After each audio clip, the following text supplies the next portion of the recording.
નમસ્તે વિદ્યાર્થી મિત્રો, હાર્દિક સર એકેડમી યુટ્યુબ ચેનલમાં આપ સૌનું ખૂબ ખૂબ સ્વાગત છે. આજનો જે વિડીયો છે એમાં આપણે ચર્ચા કરીએ 22મી જાન્યુઆરીના તમામ અગત્યના કરંટ અફેર વિશે. વિડીયો શરૂ કરું એ પહેલા તમે આપણી એન્ડ્રોઈડ એપ્લિકેશન છે ડાઉનલોડ કરી શકો છો. એન્ડ્રોઈડ એપ્લિકેશનની અંદર તમને આપણા કરંટ અફેરની તમામ પીડીએફ મળી જશે. લિંક ડિસ્ક્રિપ્શનમાં છે, બરાબર. અને પેઇડ કોર્સીસની અંદર તમને આ બધી પીડીએફ મળશે, સાથે ટેસ્ટ સિરીઝ મળશે. જે વિડીયો યુટ્યુબમાં અવેલેબલ નથી એ બધા જ વિડીયોની પીડીએફ પણ ત્યાં અવેલેબલ હશે.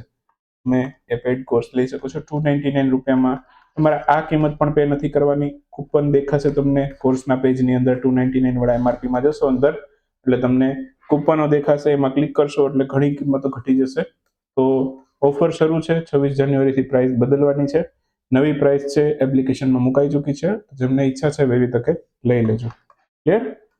શરૂ કરીએ આજનો વિડીયો. સૌથી પહેલો ક્વેશ્ચન આજના વિડીયોમાં, હાલમાં જ એબીડીએમના અધ્યક્ષ તરીકે કોની નિયુક્તિ કરવામાં આવી છે? એબીડીએમ બરાબર અગત્યની સંસ્થા છે અને એના અધ્યક્ષ તરીકે હાલમાં જ ડીબી વેંકટેશ વર્મા છે, એમની નિયુક્તિ થઈ છે. તો ઓપ્શન એ આપણો આન્સર થશે. હાલમાં જ છે એબીડીએમના અધ્યક્ષ તરીકે ડીબી વેંકટેશ વર્માની નિયુક્તિ થઈ છે. ઓકે, ડીબી વેંકટેશ વર્માની વાત કરીએ તો ભારતના વરિષ્ઠ રાજદૂત છે, સિનિયર ડિપ્લોમેટ છે. અગાઉ તે જર્મનીમાં ભારતના રાજદૂત એટલે કે એમ્બેસેડર જર્મની તરીકે તે સેવા આપી ચૂક્યા છે. એબીડીએમ છે એમનું કાર્ય શું? તો કે કાર્યક્ષેત્ર છે એ પરમાણુ ક્ષેત્ર, પરમાણુ, રાસાયણિક અને પરંપરાગત હથિયારો છે એની સાથે જોડાયેલું છે. બાકી બીડીએમ છે એબીડીએમ એનું ફૂલ ફોર્મ થાય advisory board on disarmament matters. Okay, તો એનું ફૂલ ફોર્મ છે. યુએન ની એક મહત્વપૂર્ણ સલાહકાર સંસ્થામાંથી એક છે આ એબીડીએમ. અહીંયા એ મિસ થઈ ગયું છે, બરાબર, એ એડ કરી દઉં છું. ઓકે, તો advisory board on disarmament matters આ યુએન ની એક મહત્વપૂર્ણ સલાહકાર સંસ્થા છે. આ એનું ફૂલ ફોર્મ છે એબીડીએમ નું, તો એને પણ યાદ રાખજો.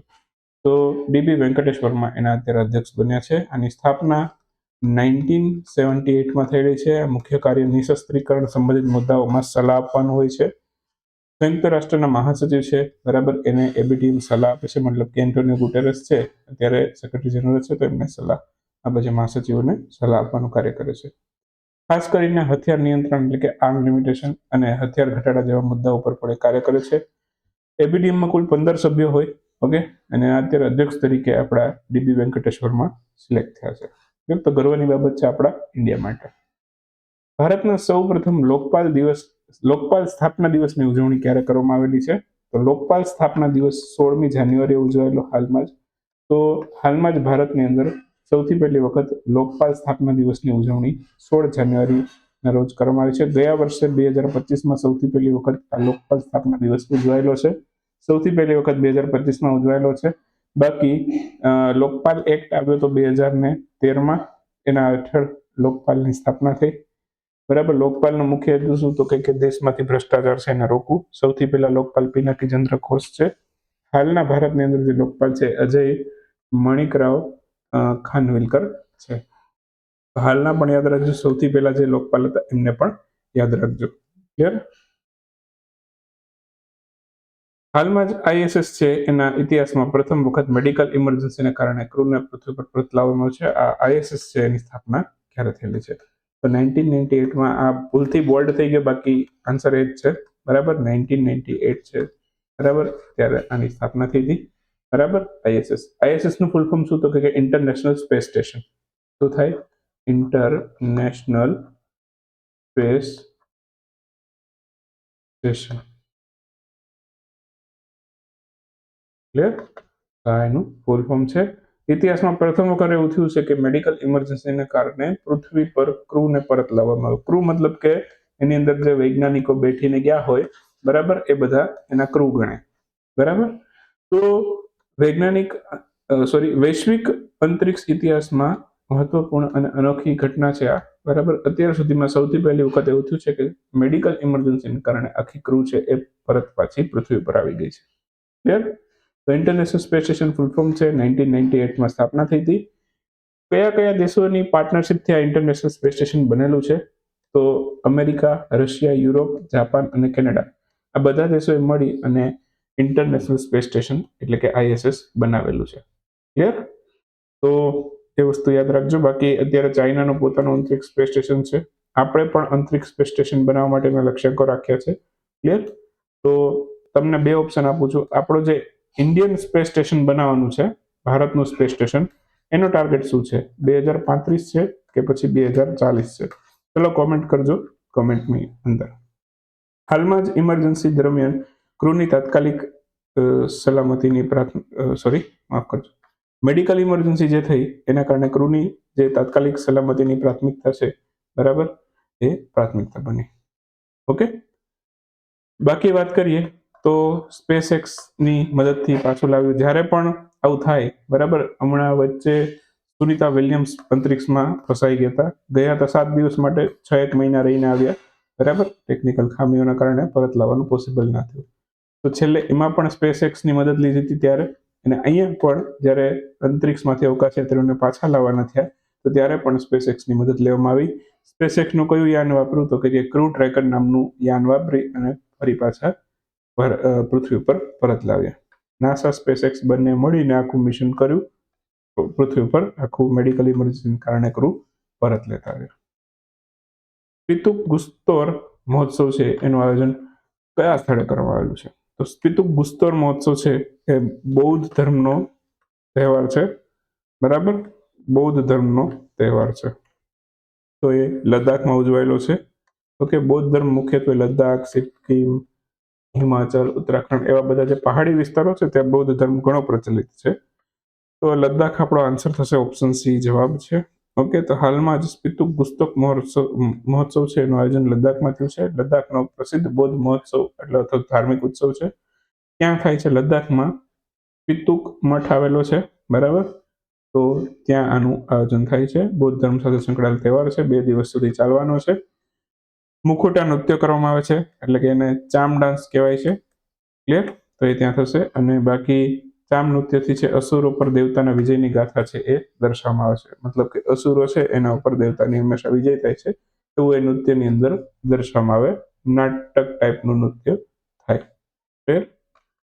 થોડાક બીજા અગત્યના તહેવાર જે હાલમાં ચર્ચામાં હતા એનું રિવિઝન કરાવું. જેમ કે 150મો બાબા શ્રી હરિવલ્લભ સંગીત સંમેલન એ પંજાબમાં થયું હતું. કાગદે નૃત્ય મહોત્સવ એ સિક્કિમમાં થાય છે. સુબલા મહોત્સવ લદ્દાખમાં થાય છે. બોડા તહેવાર હમણાં જ હિમાચલમાં ગયેલો, બરાબર. હાટી જનજાતિ છે, બરાબર, એ આ તહેવાર ઉજવે છે. ચંદુબી મહોત્સવ આસામમાં ઉજવાયેલો છે. બગરુમ્બા નૃત્ય મહોત્સવ એ પણ આસામમાં ઉજવાયેલો. ઉત્તરાધ મહોત્સવ ગુજરાતના મોઢેરામાં ગયો. રાજા રાની સંગીત સમારોહ, બરાબર, તો એનું આયોજન ઓડિશાના ભુવનેશ્વરમાં થયેલું છે. તો આટલા અગત્યના મુદ્દા છે એ ખાસ તમે યાદ રાખજો. યુરોપિયન યુનિયને કયા સંગઠન સાથે ફ્રી ટ્રેડ ઝોન ઉપર હસ્તાક્ષર કર્યા છે? તો યુરોપિયન યુનિયન છે, બરાબર, જે અમેરિકાના ટેરિફ છે એના કારણે બીજા બધા સંગઠનો સાથે અત્યારે ફ્રી ટ્રેડ એગ્રીમેન્ટ કરી રહ્યું છે. ઓકે, તો જે ગ્રીનલેન્ડનો ઇસ્યુ છે કે ભાઈ ગ્રીનલેન્ડ અમેરિકાને જોવે છે, એના માટે નાટો છે, નાટોની પણ અમેરિકા છે, બરાબર, કે નાટો સહયોગ પૂરો પાડે અમને, એવું બધું ન્યૂઝ છે એ હમણાં ચર્ચામાં હતા. ક્લિયર? તો અમેરિકાને ગ્રીનલેન્ડ જોઈએ છે અને યુરોપિયન યુનિયન એની વિરુદ્ધમાં છે, બરાબર. ચાલો, તો યુરોપિયન યુનિયન છે, ઓકે, એમણે કયા સંગઠન સાથે આ ફ્રી ટ્રેડ ઝોન કર્યા? અને બીજી વસ્તુ કે યુરોપિયન યુનિયન જે અત્યારે અમેરિકાના વિરુદ્ધમાં છે તો એના ગ્રીનલેન્ડને સપોર્ટ નહીં કરે તો એના ઉપર ટેરિફ લગાડશો એવું બધું અમેરિકાના રાષ્ટ્રપતિ ડોનાલ્ડ ટ્રમ્પે કીધેલું, બરાબર. તો એના કારણે આખો મુદ્દો ચર્ચામાં હતો. ક્લિયર? હવે વાત કરીએ તો આમાં જે સંગઠન સાથે ફ્રી ટ્રેડ એગ્રીમેન્ટ કર્યા છે, બરાબર, એનું નામ છે મેર્કોસુર. ઓકે, તો આ મેર્કોસુર નામનું સંગઠન તમે નામે પહેલી વાર કદાચ સાંભળતા હશો. તો મેર્કોસુર છે, બરાબર, એ દક્ષિણ અમેરિકાનું એક સંગઠન છે, વેપારી સંગઠન છે. ઓકે, અને એની સ્થાપના 1991માં થયેલી, 1991માં. એનું હેડક્વાર્ટર છે ઉરુગ્વેની અંદર મોન્ટેવિડિયો ખાતે આવેલું છે. ઉરુગ્વેના મોન્ટેવિડિયોમાં એનું હેડક્વાર્ટર છે. ક્લિયર? આના સભ્ય દેશોમાં કોણ કોણ આવે છે મેર્કોસુરમાં? તો એની અંદર છે બ્રાઝિલ, આર્જેન્ટિના, પેરાગ્વે અને ઉરુગ્વે. આ 4 દેશો ખાસ કરીને આની અંદર આવે છે. તો એની સાથે અત્યારે યુરોપિયન યુનિયન છે એના ફ્રી ટ્રેડ એગ્રીમેન્ટ ઉપર હસ્તાક્ષર કરીએ. પરીક્ષાની માટે ખૂબ જ મહત્વનો ક્વેશ્ચન છે, મારી દ્રષ્ટિએ આ ક્વેશ્ચન પૂછાશે. ક્લિયર? સો આ સંગઠનનું નામ પણ ઘણા નહીં સાંભળવું હોય. ઓકે, તો જ્યારે ક્વેશ્ચન આવશે ત્યારે ઘણાને એમ થશે કે આ ક્વેશ્ચન કાઢ્યો ક્યાંથી. ક્લિયર? તો એ ક્વેશ્ચન હાર્દિક સર એકેડમીમાં બધાએ ભણેલો છે. ક્લિયર? ચાલો. યુરોપિયન યુનિયન છે બરાબર, એના 27 દેશો છે. એમાં મેરકાસુરના દેશો વચ્ચે વેપાર સરળ બનશે હવે આ ટ્રેડ એગ્રીમેન્ટથી. ઓકે, અને આ ફ્રી ટ્રેડ ઝોન છે એનાથી 78 કરોડથી વધુની વસ્તી છે એને આવરી લેવાનું. ટૂંકમાં આ બધું છે તમારે પરીક્ષા માટે આમાંથી કોઈ પણ ક્વેશ્ચન ના વધારાની લાઈનો છે જે ડિસ્ક્રિપ્ટિવમાં કોઈને જીપીએસસીમાં લખવું હોય તો એ લોકો આ બધી લાઈનો છે એડ કરી શકે છે. હાલમાં જ રચાયેલ પીએફઆરડીની ઉચ્ચ સ્તરીય સમિતિના અધ્યક્ષતા નીચેનામાંથી કોના દ્વારા કરવામાં આવે અથવા તો સંભાળવામાં આવી છે? તો પીએફઆરડી છે એની અત્યારે એક ઉચ્ચ સ્તરીય સમિતિની બની છે. એની અધ્યક્ષતા છે હમણાં જ સંભાળી છે MS સાહોએ. નામ અટપટા છે, યાદ રાખજો. ડીબી વેંકટેશ્વરમાં કદાચ યાદ રહી જાય, MS સાહો ભૂલાઈ જશે. તો એ પીએફઆરડીની જે ઉચ્ચ સ્તરીય સમિતિ બની છે હમણાં, પીએફઆરડીનું પૂરું નામ પૂછી શકે, pension fund regulatory and development authority. Clear? તો આ પીએફઆરડી છે એની એક ઉચ્ચ સ્તરીય હાઈ લેવલ કમિટી બની છે. એની રચના હાલમાં કરવામાં આવેલી છે. ઓકે, અને આ સમિતિ છે શેના માટે છે? તો કે નેશનલ પેન્શન સિસ્ટમ હેઠળ સુનિશ્ચિત ચૂકવણી છે. ઓકે, એટલે કે એશ્યોર્ડ પેમેન્ટ છે એને સુનિશ્ચિત કરવા માટે આ રચાય છે આખી હાઈ લેવલ કમિટી. તો આ સમિતિના અધ્યક્ષ MS સાહો બન્યા છે. MS સાહો પીએફઆરડીના ભૂતપૂર્વ અધ્યક્ષ છે, ફોર્મર ચેરમેન રહી ચૂક્યા છે. અને એનપીએસ છે ભારતની એક સ્વૈચ્છિક અને અર્ધ અનિવાર્ય પેન્શન યોજના છે. બરાબર, સ્વૈચ્છિક અને અર્ધ અનિવાર્ય પેન્શન યોજના છે એનપીએસ. ક્લિયર? તો આનો મુખ્ય હેતુ શું? તો કે નિવૃત્તિ પછી છે ઓકે આર્થિક સહાય પૂરી પાડવાનો છે. ક્લિયર? નિવૃત્તિ પછી છે એ આર્થિક સહાય પૂરી પાડવાનો છે. શેનો? તો કે એનપીએસ નો. ક્લિયર?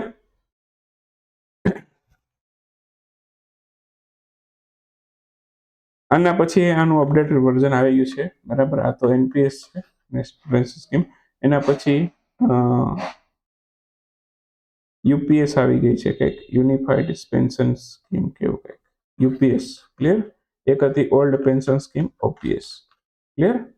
તો આ ઓપીએસ પછી આ આવેલી ન્યૂ પેન્શન સ્કીમ. ઓકે, લગભગ 2004 આસપાસથી અમલમાં આવી ગઈ છે. ક્લિયર? અને પછી અત્યારે લેટેસ્ટ ચર્ચામાં હોય તો યુપીએસ છે. ક્લિયર? તે પણ ધીમે ધીમે કરતા લાગુ થવાની છે. ચાલો.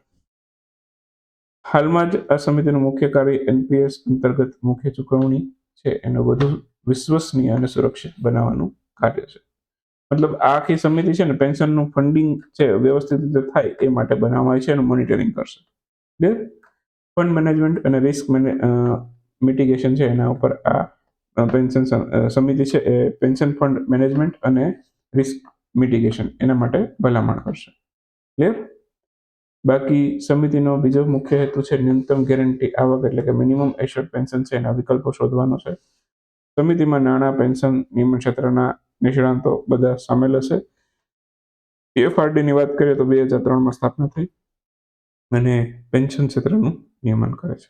ક્લિયર? હાલમાં જાહેર થયેલ રિસ્પોન્સિબલ નેશન્સ ઇન્ડેક્સ 2026 એમાં કયા દેશે પ્રથમ સ્થાન મેળવેલું છે? તો રેસ્પોન્સિબલ નેશન્સ ઇન્ડેક્સ એમાં પ્રથમ સ્થાન છે એ સિંગાપોરનું છે. ઓપ્શન બી જવાબ છે. હાલમાં જ આ ઇન્ડેક્સ જાહેર કરવામાં આવ્યો છે, responsible Nations index RNI index. સૌથી પહેલું સંસ્કરણ છે જાન્યુઆરી 26માં લોન્ચ થયું છે. લોન્ચ કર્યું છે આપણા ભારતના 14મા રાષ્ટ્રપતિ છે રામનાથ કોવિંદ. ઓકે, એમણે લોન્ચ કર્યું છે. ઓકે, બાકી લોન્ચનું સ્થળ દિલ્હી છે, નવી દિલ્હી ખાતેથી લોન્ચ કર્યું છે. Doctor BR Ambedkar international centre છે ત્યાંથી લોન્ચ કર્યું છે. ઓકે, એક વિશ્વનું પ્રથમ નૈતિક આધારિત વૈશ્વિક ફ્રેમવર્ક છે RNI. ઓકે, અને આનું જે ડેવલપમેન્ટ છે એ કોણે કર્યું છે? વર્લ્ડ ઇન્ટેલેક્ચ્યુઅલ ફાઉન્ડેશન છે એમના દ્વારા આનું ડેવલપમેન્ટ કરવાનો મતલબ કે આનો વિકાસ કરવામાં આવેલો છે. RNI શૈક્ષણિક ભાગીદાર તરીકે જવાહરલાલ નહેરુ યુનિવર્સિટી પણ સામેલ થઈ હતી. બરાબર, અને આ પદ્ધતિમાં એમને માન્યતા Indian institute of management Mumbai છે એમના દ્વારા આપવામાં આવી હતી. ક્લિયર? મુખ્ય 3 સ્તંભો હતા ઇન્ટરનલ રિસ્પોન્સિબિલિટી, એન્વાયરમેન્ટલ રિસ્પોન્સિબિલિટી અને એક્સટર્નલ રિસ્પોન્સિબિલિટી. 3 આના મુખ્ય પિલર હતા, કી પિલર હતા, જેના આધારે આખી રેન્કિંગ તૈયાર થઈ છે. આંકડાઓ વર્લ્ડ બેંક, યુએનની એજન્સીઓ જેમ કે WHO, ILO, FAO, બરાબર, IMF, વર્લ્ડ જસ્ટિસ પ્રોજેક્ટ, આ બધામાંથી આંકડાઓ લેવામાં આવેલા, એના આધારે આખી રેન્કિંગ તૈયાર થઈ. રેન્કિંગમાં 154 દેશોનો સમાવેશ કર્યો હતો. પ્રથમ સ્થાન સિંગાપોરનું છે, બરાબર. સ્કોર એનો યાદ રાખજો 0.6195, ઓકે, 945. બીજો ક્રમ સ્વિટ્ઝરલેન્ડ, ત્રીજો ક્રમ ડેનમાર્ક છે. ભારતનું સ્થાન આમાં 16મું છે. ભારતનો સ્કોર યાદ રાખશું 0.551513. ક્લિયર? તો ભારતનો સ્કોર છે. અંતિમ ક્રમ ઉપર સેન્ટ્રલ આફ્રિકન રિપબ્લિક રહ્યું, ત્યારબાદ સિરિયા અને સાઉથ સુડાન. બોટમ 3 પણ યાદ રાખજો, ટોપ 3 યાદ રાખજો અને ભારતનો ક્રમ યાદ રાખજો. વાત કરીએ એક વાક્યના ક્વેશ્ચનોની, તો એમાં સૌથી પહેલો ક્વેશ્ચન છે કે બગરુમ્બા નૃત્ય ઉત્સવ ક્યાં યોજાયો? આ યોજાયો છે આસામ રાજ્યની અંદર. તો આન્સર આવશે આસામ. આઈઆઈટી મંડી ઉત્પ્રેરક કેન્દ્રનું ઉદ્ઘાટન છે કઈ યુનિવર્સિટી કર્યું છે? તો ગલગોટિયા યુનિવર્સિટી છે, એમના દ્વારા આનું ઉદ્ઘાટન કરવામાં આવેલું છે. હાલમાં જ સયા મોહસિન જિંદાની એમને કયા દેશના નવા પ્રધાનમંત્રી તરીકે નિયુક્ત કરવામાં આવેલા છે? તો તે બન્યા છે યમનના નવા પ્રધાનમંત્રી. હાલમાં જ 2 દિવસ માટે ઉત્તરાયણ મહોત્સવ છે, એનું આયોજન ક્યાં થયું? આ ગુજરાતના મોઢેરામાં કરવામાં આવેલું છે. ગ્રામીણ સ્થાનિક યુનિટોમાં 15માં નાણાં આયોગ છે, એની પ્રથમ વખત અનુદાન કયા રાજ્યને મળ્યું છે? તો આ સિક્કિમ રાજ્યને મળ્યું છે. 15માં નાણાં આયોગથી સૌથી પહેલી વખત અનુદાન સિક્કિમ રાજ્યને મળેલું છે, ગ્રામીણ સ્થાનિક યુનિટ. હાલમાં જ અમેરિકાની સરકાર દ્વારા બેન્જામિન ફ્રેન્કલિન દિવસ છે, ઓકે, એની ઉજવણી કઈ તારીખે કરવામાં આવે છે? તો બેન્જામિન ફ્રેન્કલિન દિવસ 17 જાન્યુઆરી અમેરિકન સરકારે ઉજવેલો છે. ખજાના ટુ ઈ રસીદ ચૂકવણી શરૂ કરનાર બેંક કઈ બની? ખજાના ટુ ઈ રસીદ છે, બરાબર, એ શરૂ કરી કર્ણાટક બેંકે. આન્સર આવશે Karnataka bank. Hot air balloon festival કયા રાજ્યમાં ઉજવાયેલો છે? તો આ તેલંગાણામાં ઉજવાયેલો છે. આન્સર આવશે તેલંગાણા. હાલમાં જ ભારત અને કયા દેશે સમુદ્રી પ્રદૂષણ નિયંત્રણ માટે સંયુક્ત અભ્યાસ કર્યો છે? તો ભારત અને જાપાને કર્યો છે.